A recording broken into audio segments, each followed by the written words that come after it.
नमस्कार दोस्तों, फिर एक नए टॉपिक के साथ आपके सामने आए हुए हैं। उम्मीद करते हैं आप अच्छे होंगे और अपने जीवन में खुश रहें और खुश रहने की कोशिश करें, यही भगवान से कामना करते हैं। हमारा आज का टॉपिक है लाइटिंग अरेस्टर। त्वरित अवरोधक क्या होता है? यह कैसे कार्य करता है? लाइटिंग अरेस्टर का जहाँ यूज करते हैं तो ये कैसे कार्य करता है?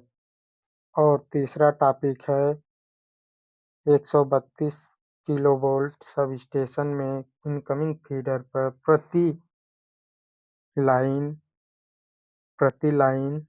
120 किलोवोल्ट का यूज क्यों करते हैं? इसका मान 132 किलोवोल्ट से कम क्यों होता है? ये लाइटिंग अरेस्टर से संबंधित 3 टॉपिक आज उठाए हुए हैं। इनको समझाने और बताने की कोशिश करेंगे। जैसे लाइटिंग अरेस्टर के नाम से ही पता चलता है कि ये और अरेस्ट मतलब अरेस्ट करता है। किसको अरेस्ट करता है? सर्ज वोल्टेज को, ओवर वोल्टेज को, त्वरित अवरोधक जिसे बोलते हैं। ये लाइन में नॉर्मली वर्क नहीं करता, अनकंफर्टेबल कंडीशन में काम करता है, अर्थात असामान्य स्थिति में लाइटिंग अरेस्टर काम करता है। तो लाइटिंग अरेस्टर के बारे में बताते हैं। लाइटिंग अरेस्टर त्वरित अवरोध।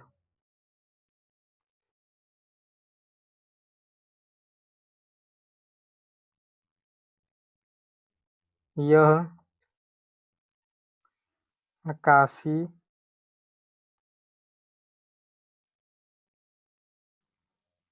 बिजली एवं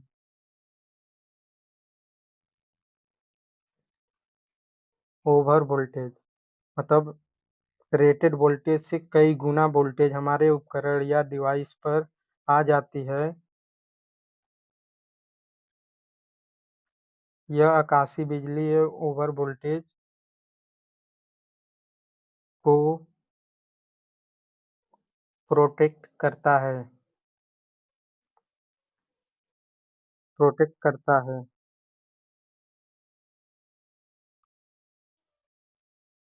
यह एक प्रोटेक्टिव डिवाइस होता है। प्रोटेक्टिव डिवाइस क्यों होता है? क्योंकि हमारे जो सबस्टेशन में ट्रांसफार्मर, फिर इसके बाद सर्किट ब्रेकर, कंडक्टर जो सभी लगे होते हैं, ये सब बहुत हैवी वैल्यू के हैं। वैल्यू का मतलब अधिक खर्च रुपये का बना होता है। इसमें लागत अधिक लगी होती है, तो उसको प्रोटेक्ट करने के लिए जो आकाशीय बिजली और ओवर वोल्टेज, जो रेटेड वोल्टेज से कई गुना वोल्टेज हमारे इंस्ट्रूमेंट, डिवाइस, ट्रांसफार्मर इत्यादि पर जो आती है, तो उसको प्रोटेक्ट करता है। प्रो, प्रोटेक्ट कैसे करता है? यह ओवर वोल्टेज या आकाशीय बिजली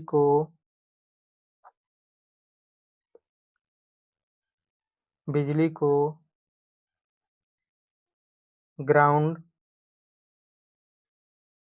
में भेज देता है।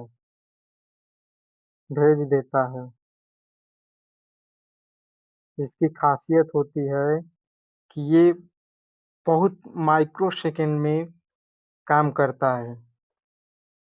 जैसे 8/12 20 माइक्रोसेकंड में कार्य करता है। इतना इसकी सेंसिटिविटी होती है कि जो आकाशीय बिजली 3 लाख प्रति सेकेंड आती है, वो कंडक्टर पर पड़ने पर तुरंत कंडक्टर में फ्लो होती है और इसके बाद इतना हैवी वोल्टेज होता है कि वो वायर में तुरंत लाइटिंग अरेस्टर को सर्किट को पर आते ही वह सेंस कर लेती है कि इतना हैवी वोल्टेज है, जिसका मान नॉर्मली उसके इंसुलेटर का मान हाई रेजिस्टेंस होता है, पर जैसे ही हाई वोल्टेज उसके इंसुलेटर पे आता है उस या मटेरियल पर, तो वो तुरंत लो रेजिस्टिविटी को ग्रहण कर लेता है। इस कारण से वह हाई वोल्टेज ग्राउंड में चला जाता है। दूसरा है, यह कैसे कार्य करता है। यह एबनॉर्मल पोजीशन स्थिति में वर्क करता है। लाइटिंग अरेस्टर कई प्रकार के होते हैं, जैसे rod, gap, lighting arrester, valve type arrester. तीसरा है मेटल ऑक्साइड अरेस्टर।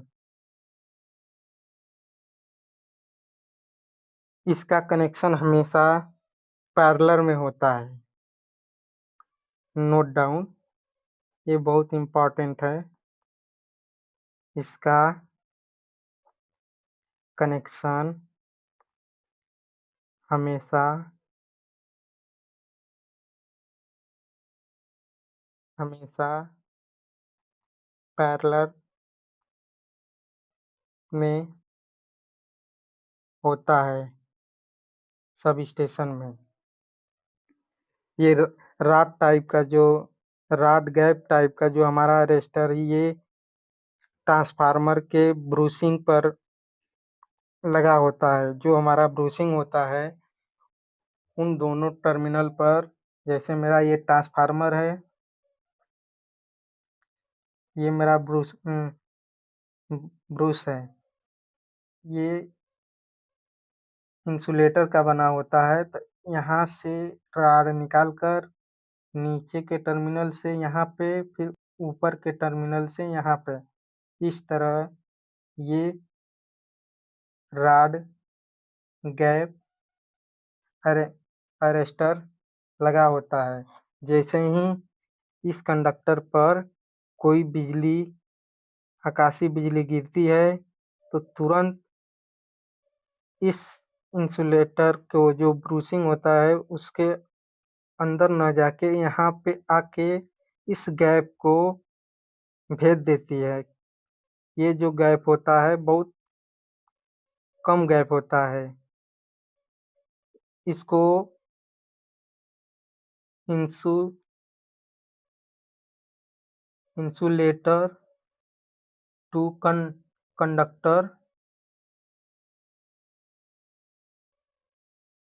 टर कर देता है। मतलब यहाँ पर जो एयर रहता है वो इंसुलेटर का काम करता है, इंसुलेटर का कार्य करता है, बट हैवी पोटेंशियल प्रेशर के कारण यह कंडक्टर का काम करने लगता है। 1 mm एयर गैप को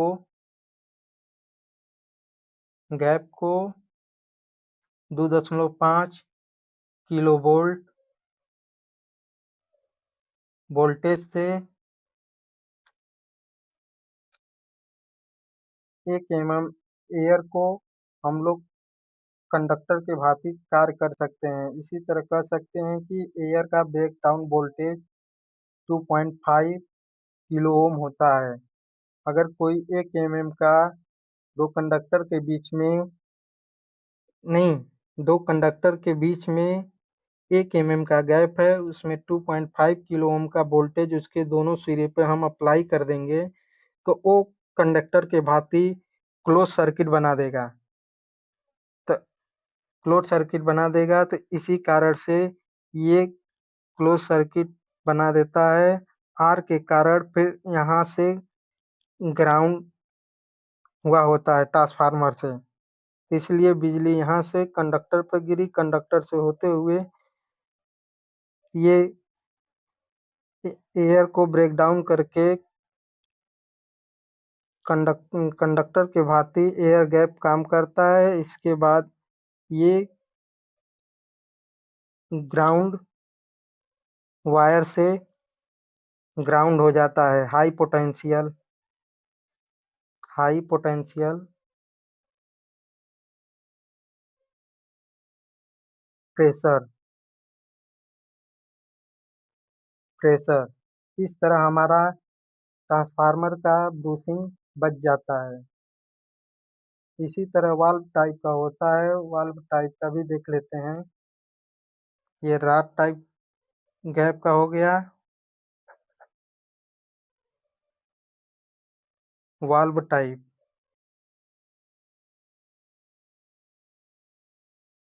वाल्व टाइप यह सबस्टेशन में सर्किट ब्रेकर सर्किट ब्रेकर के पहले लगा होता है। जैसा कि मैं अपने सबस्टेशन में देखा हूँ, यह सर्किट ब्रेकर के पहले इस टाइप का अरेस्टर लगा होता है, जो सर्किट ब्रेकर का सुरक्षा करता है। इसमें क्या होता है कि सीरीज में गैप होता है।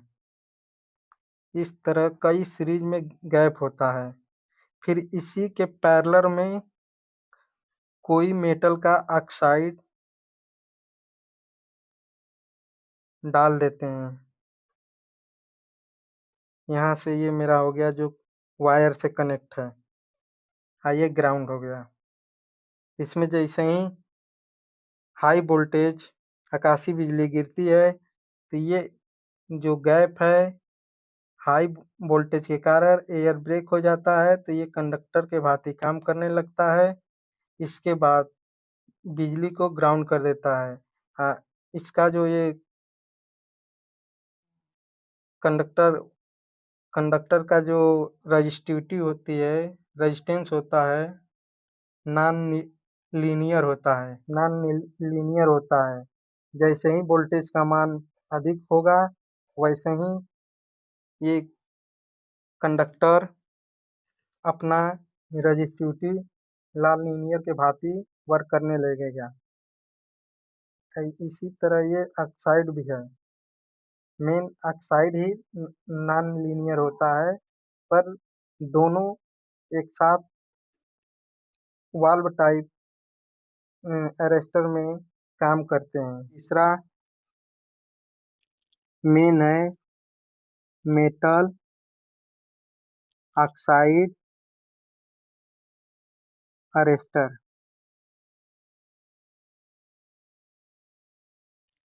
यह एक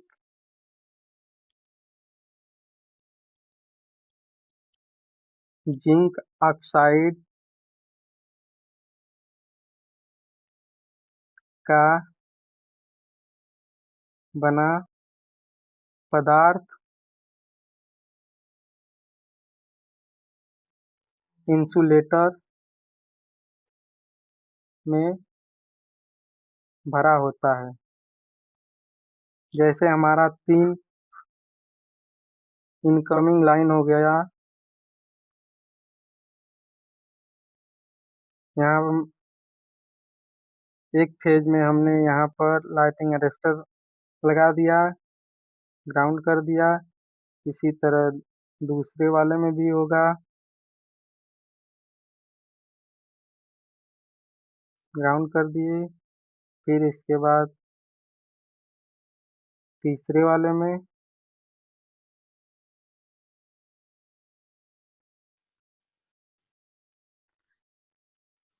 ये मेरा आगे चला गया सब स्टेशन के अंदर ट्रांसफार्मर के पास सप्लाई। यहाँ पर जैसे ही वायर पर किसी वायर पर इनमें से किसी भी वायर पर आकाशीय बिजली गिरती है, मान लीजिए RYB, बी पर आकाशीय बिजली गिरी, तो यहाँ से हाई पोटेंशियल फ्लो होगा। तो यहाँ पर लाइटिंग अरेस्टर जो कि जिंक ऑक्साइड मेटल ऑक्साइड का बना होता है, इसमें वो मटेरियल अपना जैसे ही लाइन पर आकाशीय बिजली गिरती है, माइक्रोसेकंड में यह metal oxide arrester metal oxide arrester जो जिंक ऑक्साइड के मटेरियल का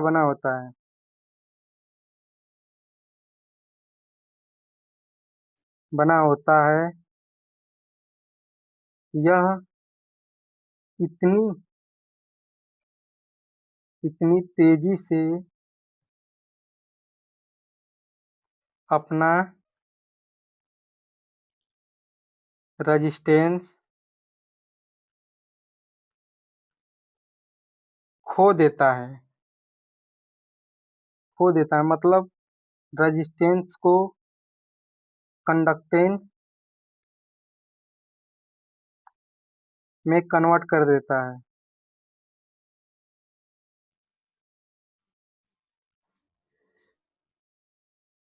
कन्वर्ट कर देता है। इस तरह आकाशीय बिजली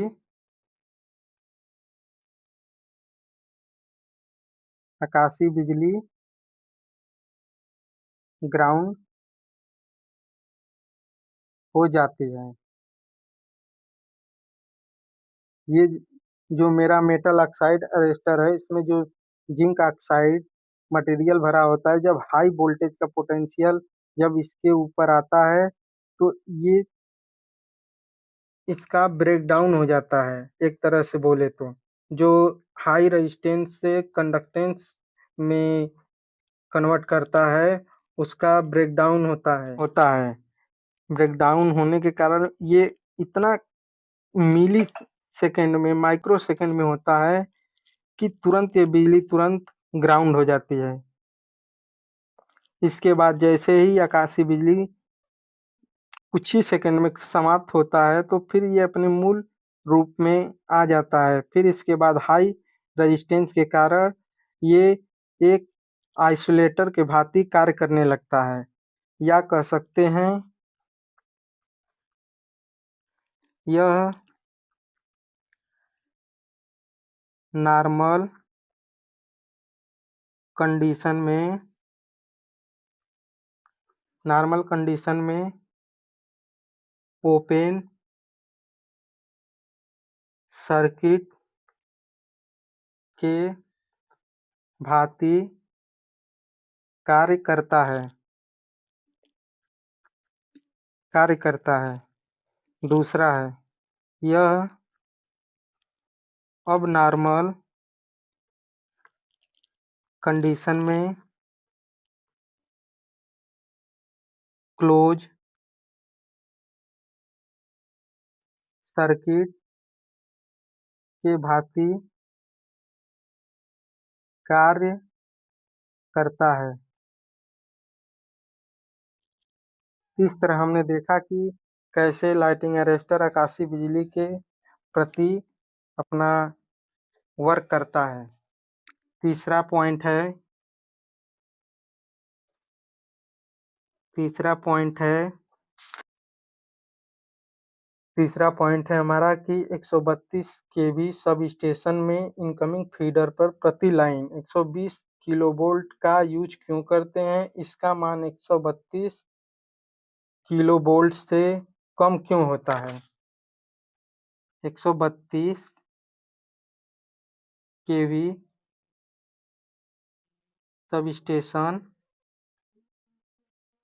सब स्टेशन में इनकमिंग लाइन के एक लाइन पर मेरा ये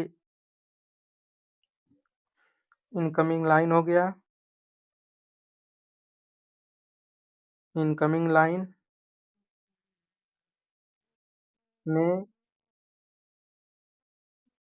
लाइटिंग अरेस्टर 120 किलोवोल्ट का क्यों यूज करते हैं? अर्थात हमारे कहने का मतलब है कि जो हमारा 132 किलोवोल्ट लाइन इनकमिंग आ रही है 132 किलोवोल्ट है, यहाँ पर हम 120 किलोवोल्ट का ही क्यों अरेस्टर का यूज करते हैं? इसका क्या लॉजिक है? इसका क्या रीजन है? तो जैसा कि हम जानते हैं कि हम जानते हैं कि 132 किलोवोल्ट सब स्टेशन पर जो लाइन आती है वह लाइन टू लाइन वोल्टेज होती है। ये जो 132 किलोवोल्ट का सप्लाई है ये लाइन टू लाइन वोल्टेज होता है। और दूसरा रीजन 120 किलोवोल्ट का ही क्यों हम यूज करते हैं? अरेस्टर हमेशा लाइन टू ग्राउंड में कनेक्ट करते हैं। इसको हम मैथमेटिकली देखते हैं कि कैसे 120 किलोवोल्ट ही इस 132 किलोवोल्ट इनकमिंग लाइन के लिए पर्याप्त है। अगर 132 किलोवोल्ट से कई गुना अधिक वोल्टेज आकाशीय बिजली इस पर गिरती है किसी एक कंडक्टर पर तो वो तुरंत अपनी रजिस्टिविटी खो देगा। कंडक्टिविटी में अरेस्टर आ जाएगा, इसके बाद तुरंत लाइन को ग्राउंड कर देगा। तो लाइन वोल्टेज बराबर 132 किलोवोल्ट के भी तो यहाँ पे हो जाएगा फेज वोल्टेज बराबर VL अपान √3 132 बटा के √3 तो ऊपर नीचे दोनों √3 का हम गुणा कर देते हैं। यहाँ पे हो जाएगा 132 गुणे √3 बटा के 3 यहाँ पर PH फेज वोल्टेज हो जाएगा हमारा 76.28 किलो वोल्ट। ये हमारा फेज वोल्टेज हो गया जो कि फेज वोल्टेज किसी एक वायर फेज प्लस ग्राउंड के बीच का वोल्टेज होता है। यहाँ पर आर वाई बी, तो हमने बी फेज का लिया, बी फेज का लिया तो बी फेज का फेज वोल्टेज 76.208 किलो वोल्ट हो गया।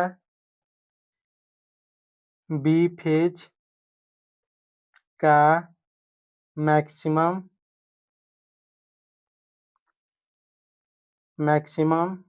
वोल्टेज बराबर 2 गुणे फेज वोल्टेज। Vm बराबर √2 76.208, यहाँ पर हो जाएगा 1.414 गुणे 76.208, इसका गुणा करने पर 107.75 किलो वोल्ट आएगा। ये वोल्टेज हो गया मैक्सिमम वोल्टेज। इस तरह हमने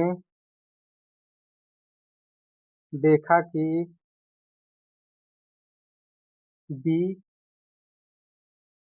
फेज पर मैक्सिमम वोल्टेज 107.75 किलो वोल्ट मिला।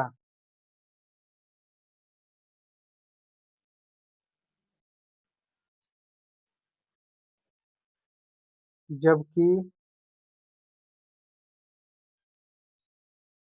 अरेस्टर तड़ित को बनाते समय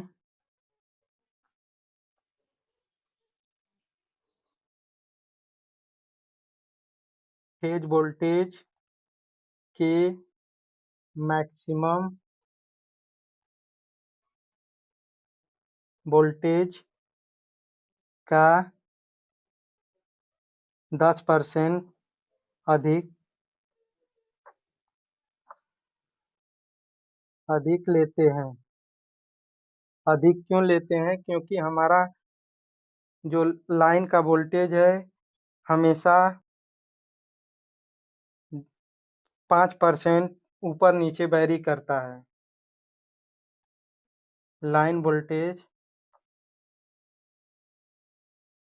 5% वैरी करता है, तो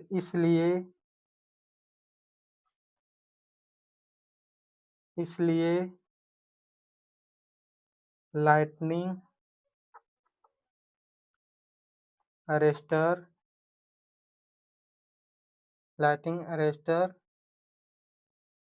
कैपेसिटी बराबर फेज वोल्टेज का मैक्सिमम वोल्टेज बटा के 10% एक्स्ट्रा ऐड करेंगे। Vm गुणे 10%, यहाँ पर हो जाएगा 107.75 प्लस 10% हो जाएगा 10.77। यहाँ पर टोटल हो जाएगा 7 5 12, हाथ में लगा लेग, 7 7 14, 1 15, 15.7 1 8, यहाँ पर 0 है, 1 है, 1 हो जाएगा 1। इस तरह 118.52 किलो वोल्ट अरेस्टर का कैपेसिटी आ गया। तो इसको लगभग 120 किलोवोल्ट कैपेसिटी का यूज़ करते हैं।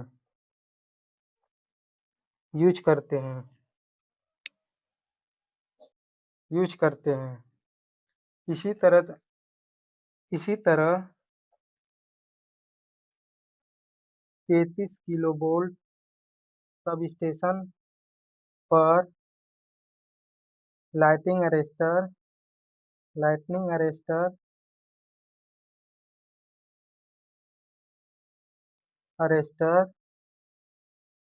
30 किलोवोल्ट का यूज़ करते हैं। यह एक शंटी डिवाइस है, पैरेलल डिवाइस है। ये हमेशा किसी ऐसे महत्वपूर्ण डिवाइस के साथ कनेक्ट किया जाता है जिसकी वैल्यू बहुत अधिक होती है, उसकी सुरक्षा के लिए इसको यूज़ करते हैं। यह हमेशा महंगी डिवाइसों की सुरक्षा के लिए यूज़ किया जाता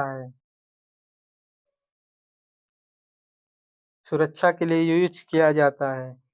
क्योंकि जो आकाशीय बिजली होती है वो कुछ सेकंडों के लिए होती है, पर उसमें इतना पोटेंशियल प्रेशर होता है कि किसी भी रेटेड डिवाइस के मान के वैल्यू से अधिक मान उस डिवाइस में फ्लो करा देगी। अगर जैसे हम ले लेते हैं ट्रांसफार्मर के किसी भी फेज में जाएगी, हाई वोल्टेज का प्रेशर जब उसमें फ्लो होगा तो उसका जो वाइंडिंग है, जिसे हम लोग लेमिनेटेड वायर से वाइंडिंग करते हैं, उसकी वाइंडिंग पिघल जाएगा हाई करंट के कारण, क्योंकि उसका रेटिंग हम कुछ फिक्स करके उसको बनाए हैं, पर उसके कई गुना करीब 10 किलो एम्पियर या 20 किलो एम्पियर या फिर 25 किलो एम्पियर तक का करंट उस सर्किट में फ्लो करा सकता है, जो कि हमारा नॉर्मली हम 1000 एम्पियर या 2000 एम्पियर तक डिजाइन करते हैं। बाकी इससे 10-20 गुना जो करंट फ्लो हो रही है वो हमारा वायर उसको सहन नहीं कर पाएगा, क्योंकि उसकी कैपेसिटी से अधिक है। इस कारण से उसका लेमिनेटेड जो वायर है पिघल सकता है, प्लस इसके बाद उसकी जो वाइंडिंग की जो कोर की जो परत होती है वो गल जाएगा। फिर इसके बाद हमारा ट्रांसफार्मर जो है उसमें हाई हीटिंग ट्रांसफार्मर में बहुत मात्रा में हीटिंग उत्पन्न होगा इससे ऑयल गर्म हो जाएगा और टैंक फटने का डर रहेगा।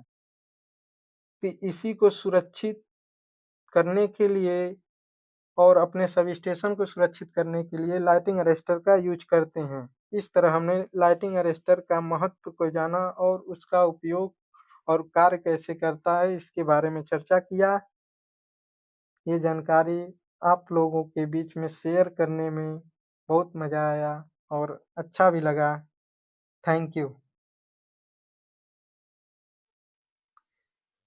अगर वीडियो अच्छा लगे तो लाइक करिए, प्लीज़ सब्सक्राइब करिए।